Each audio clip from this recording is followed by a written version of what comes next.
Hi everyone, Rich Grogan with Grogan's Martial Arts. I hope you're having a beautiful day.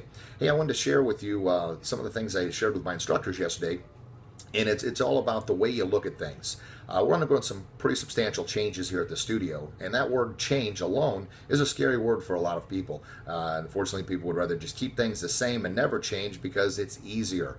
And as we know, that's fine, but by being easier and never making a change, we wouldn't have all the great inventions we have today. And that's what I shared with him yesterday. Without Henry Ford coming along, we wouldn't have the car. Without Thomas Edison and the light bulb, that was a big change. And I'm sure everybody kind of made fun of him and poked at him because he had several miss attempts before he actually got it right. But he was persistent and he stayed with it. With the changes, I mentioned to them, look, you can look at it as problems or possibilities. Of course, possibilities is having an open, big-minded way of thinking, and the possibilities can turn into something great, which obviously that's what we're working toward to make things a little better. Now, I just finished a book with John Maxwell, which is one of my favorite authors, and he had mentioned in the book that 95% of the population is sayers and complainers.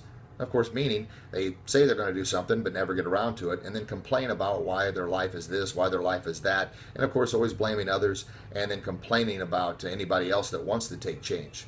Now the other 5%, that elite 5%, is the doers and the action takers. Now us as martial artists and studio owners and those that are helping kids and society become a better place, we're in that elite 5%. We're the doers and the action takers. Of course, it's not easy, but that's kind of what makes us elite. So essentially what I mentioned to the instructors, I said, what category do you fall in? Are you in that problem, complaining, sayer category, or are you in that elite 5% of the doers and the action takers? And of course, I want them to evaluate within their own mind where they're at and where they want to be with that.